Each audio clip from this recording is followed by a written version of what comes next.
Digivation Network. Hello and welcome to Digivation Network. Here we explore issues and development in business, ICT and innovation. My name is Adaze Okeaine, standing in for the regular anchor, Bayero Agabi.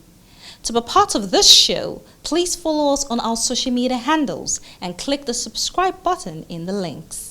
In this edition, we bring you a special report detailing how Nigeria can take advantage of its population to tap into esports, which is a booming global industry.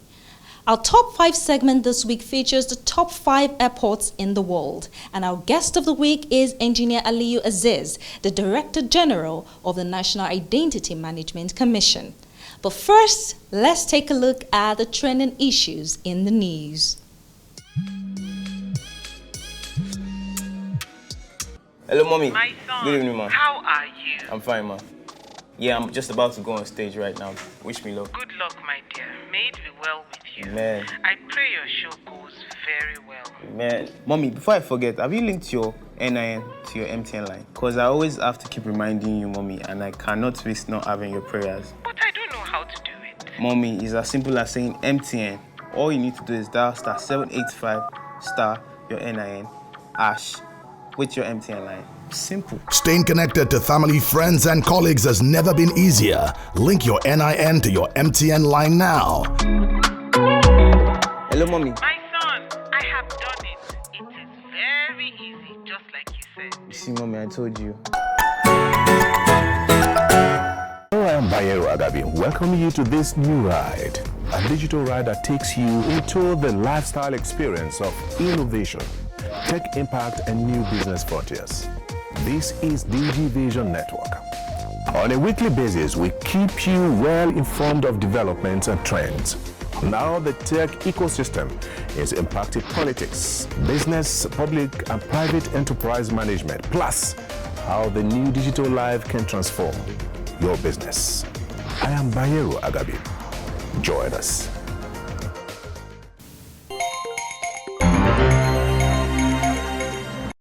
Uber and Bolt drivers embark on nationwide strike. The biggest players in Nigerian ride-hailing industry, Bolt and Uber, embarked on a nationwide strike on Monday the 19th of April 2021. The drivers say the strike is to protest systematic slavery, asking for the operators to review the pricing and reduce the commission charged on rides from 25% to 10%. The e-cab operators, under the auspices of the Professional E-Hailing Drivers and Private Owners Association (PEDPA), says the warning strike will last for a week, with hopes both companies will come to the table for a resolution.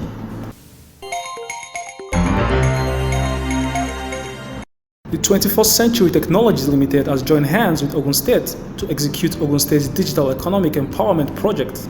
$75 million has been injected by 21st Century Technologies into the initiative, which will see the economy of Ogun State grow to an additional $100 billion. The project was launched virtually by the Vice President of Nigeria, Yemi Osinbajo, on Saturday, 17th April 2021. At the ceremony, the Governor of Ogun State, Dapo Abiodun, stated that the strategy of Ogun State's Digital Economic Empowerment Project was to provide broadband connectivity to every corner of Ogun State.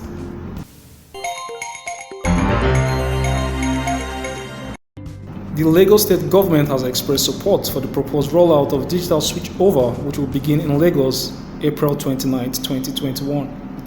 Governor Babajide Sanwo-Olu stated this on Saturday, 17th April, when he was paid a courtesy visit by the Minister of Information and Culture, Lai Mohammed, and the Ministerial Task Force of the Federal Ministry of Information and Culture on digital switchover. The proposed rollout is a critical milestone, as digital switchover is expected to provide over 1 million jobs nationwide, with Lagos taking the major share of the jobs to be created. The digital switchover rollout will take place in many other states, including Kwara, Kaduna, Rivers, Yobe, Enugu, and the FCT in the coming months.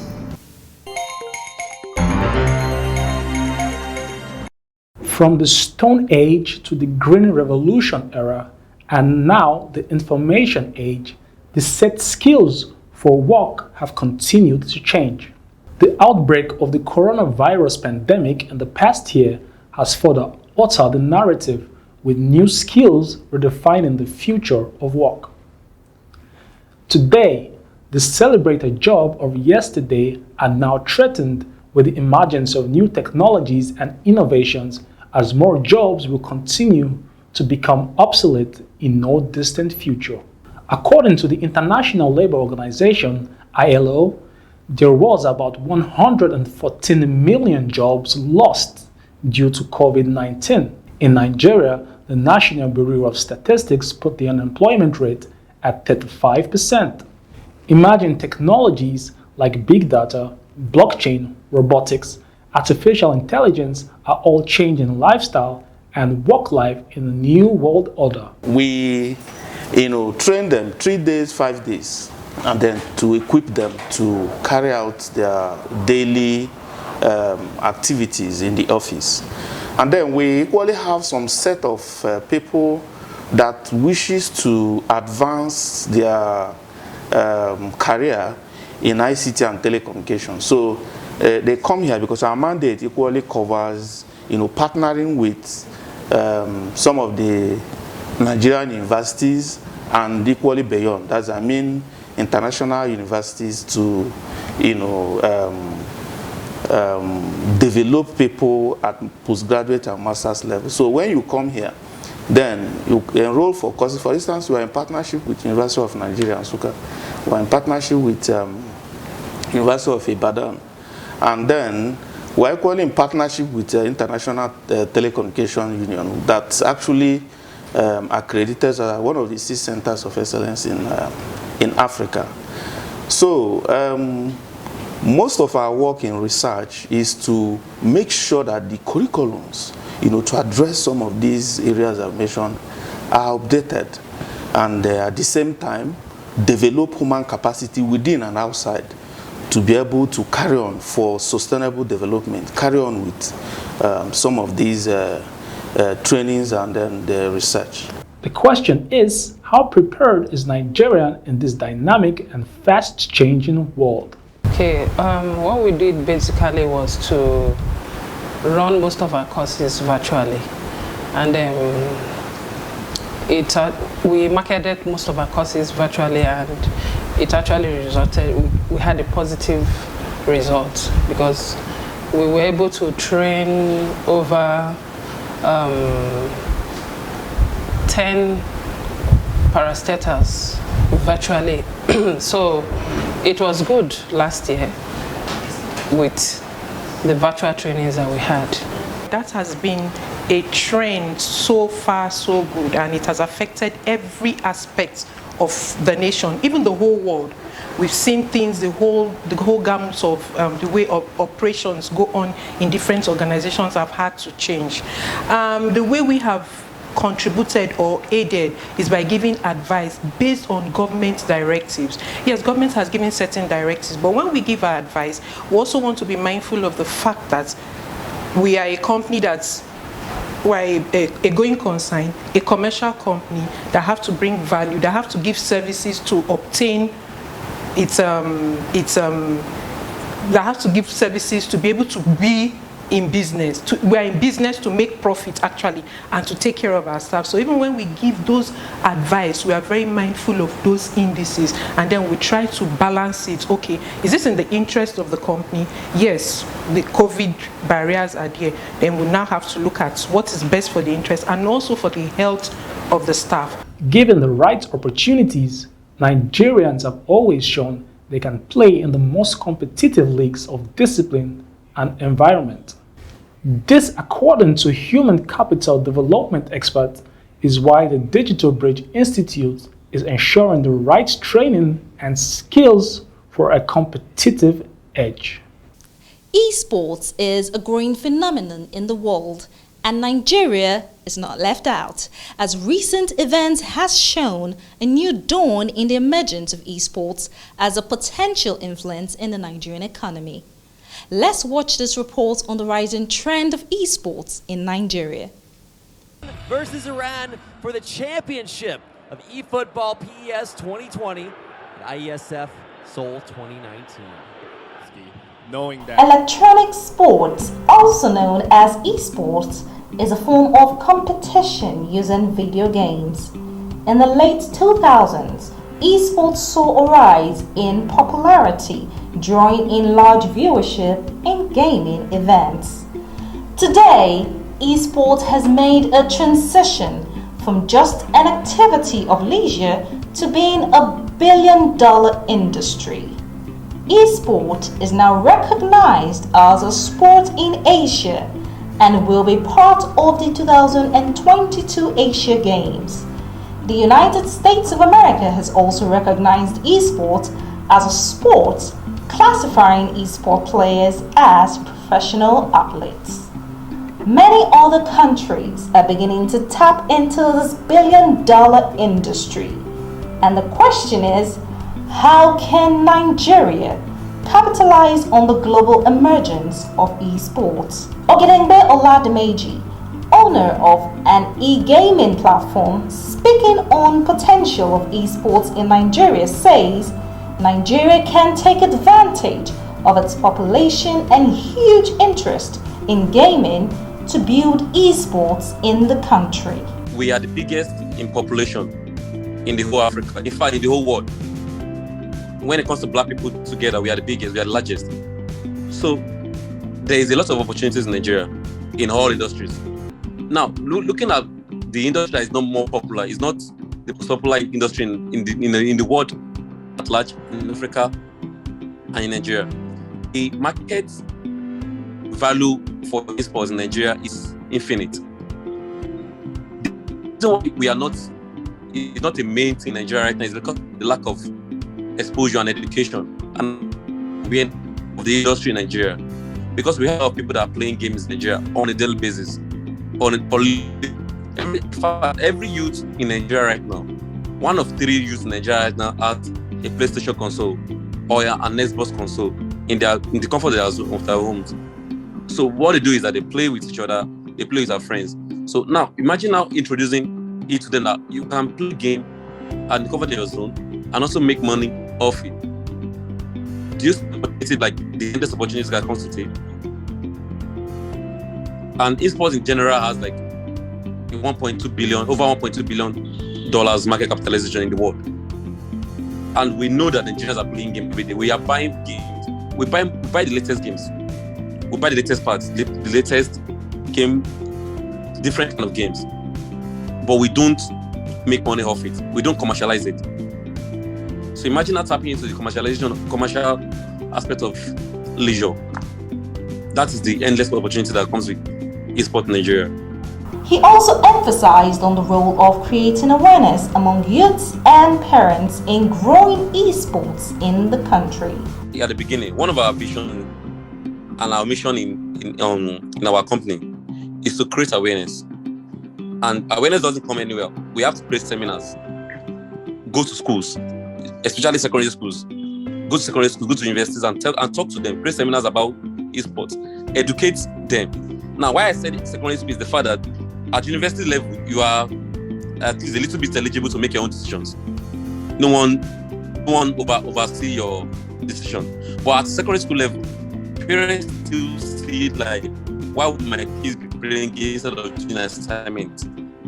There's a balance to everything in life. And we can get the balance. We can be able to curb a child. Oladiran Tubi, co-founder of an e-gaming platform, highlights poor internet speed and power as major challenges facing esports in Nigeria. Esports basically being electronic gaming. It can come in form of LAN, that is physical tournaments, and in form of online tournaments. So thus far, because of the COVID restrictions, we've not been able to do a LAN tournament, so it's mostly online. So now our major challenges we face right now are poor internet speed and bad power. Because sometimes we have like major tournaments and let's say some of our players here are playing with some of the players abroad, then their power gets cut off, something like that. So those are two of the major problems we are facing right now. Fiham Mahon, one of the foreign participants of a Nigerian organized esports events, speaks on the importance of participating in such events. Hello guys, I'm Pia from Myanmar. I'm playing FIFA competitively and playing multiple tournaments. And I come across with the Buzz Cup among the tournaments I participated.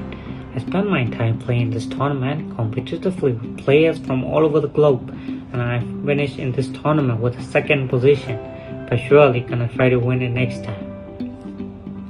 Well, what I want to say is that this Buzz tournament is really special as FIFA players from all over the world are able to participate competitively.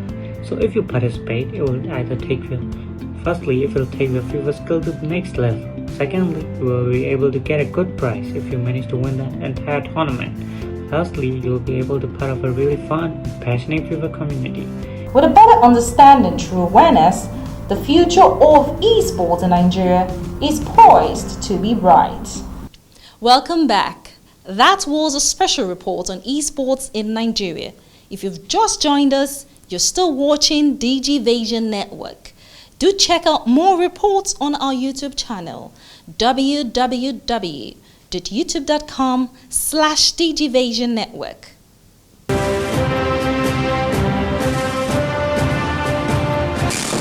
This is AIT Infotech Network, reaching you from Freetown in Sierra Leone, Accra, the Ghanaian capital, Addis Ababa in Ethiopia, Johannesburg in South Africa, we are in Cairo in Egypt, Tunis, the Tunisian capital, Cape Town in South Africa, reaching you from Dubai, Hanover in Germany, live from Chicago, Las Vegas in the United States of America, Kuala Lumpur in Malaysia, we are in Beijing, China, in London, England. I am Bayero Agabi. Join us. Coming right up, we join Gideon Tobiloba as he brings you the top 5 airports in the world.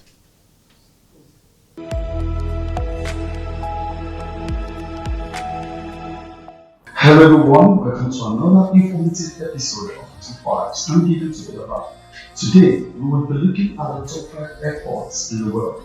Airports are a place where aircraft regularly take off and land, with buildings for passengers and flight management.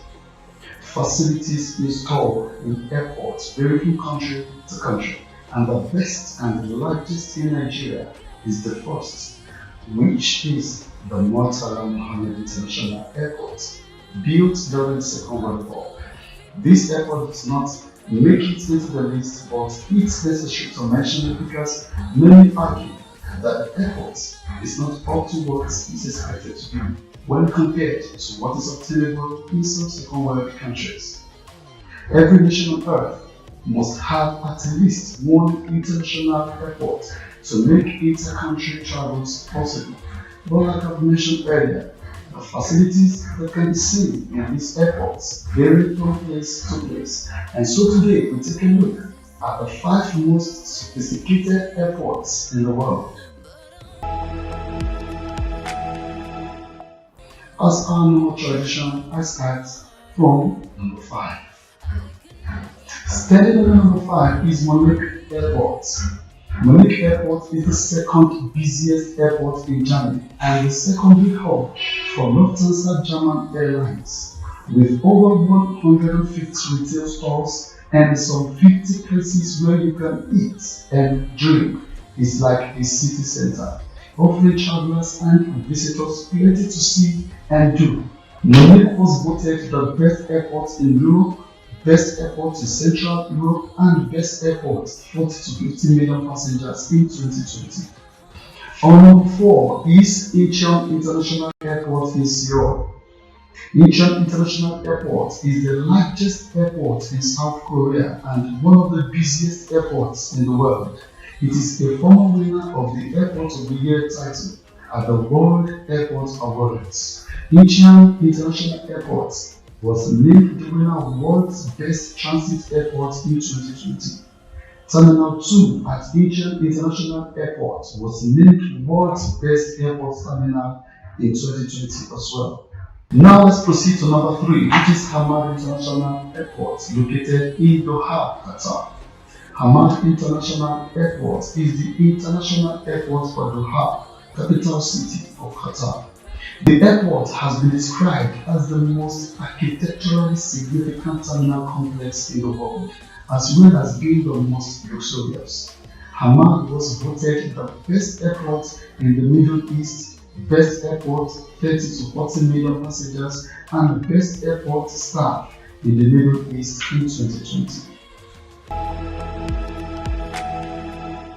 Standing on number 2 is Tokyo's Haneda International Airport, boasting both domestic and international terminals.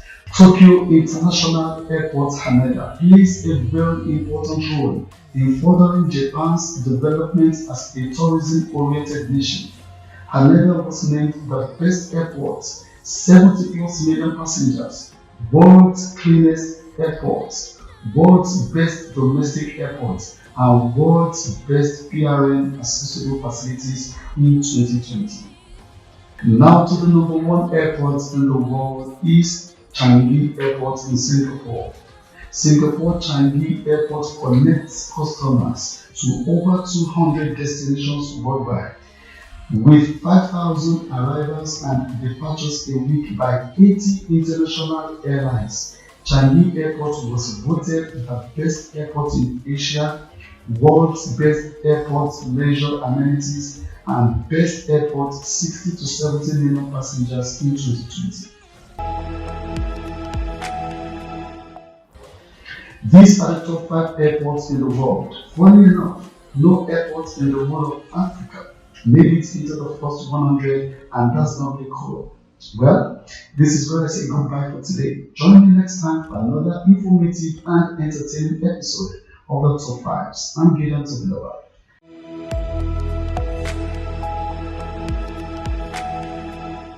Welcome back. Up next is our guest of the week, Engineer Aliyu Aziz, the Director General of National Identity Management Commission, also known as NIMC, who enlightens us on how the National Identity Management Commission is working towards providing sustainable world-class identity management solutions.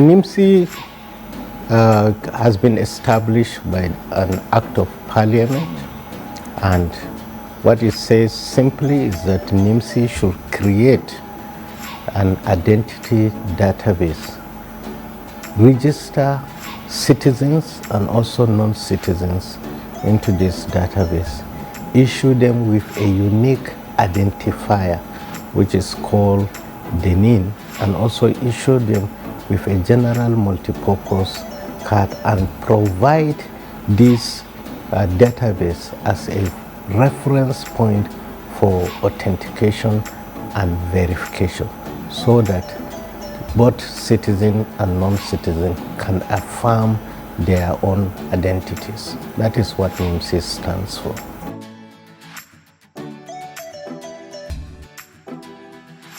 Well, we are ongoing, and when I came up, I inherited 7 million records in 2015. By 2016, we doubled that record. So it's all part of the hard work of the NIMC enrollment officers that have been carrying out that work. By 2017, also they doubled the 14 to 28 million. And currently, as we speak now, we have 46 million records, and it's growing. Between last month and this month, we have added 3 million records. And if we continue in this trajectory, then it means that we will be able to enroll everyone that is in the soil of Nigeria. And we will not stop until that is done. And then we will start proper identity management.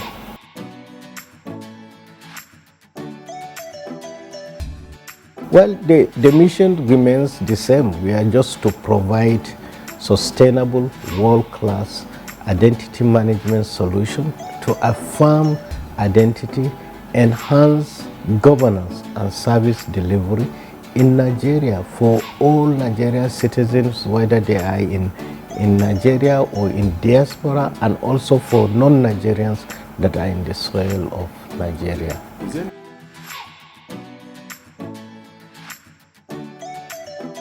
Well, that is when the job of NIMSI is going to start, because NIMSI means National Identity Management Commission. So that is when we will start to carry out management of identities. That was our guest of the week, Engineer Aliyu Aziz, the DG of NIMSI. That's all we can take on the show for this week. You can contact us on www.youtube.com/Digivation Network and on our social media handles displayed on your screen. On behalf of our regular anchor of the show, Bayero Agabi, thank you for watching. My name is Adaze Okiaine.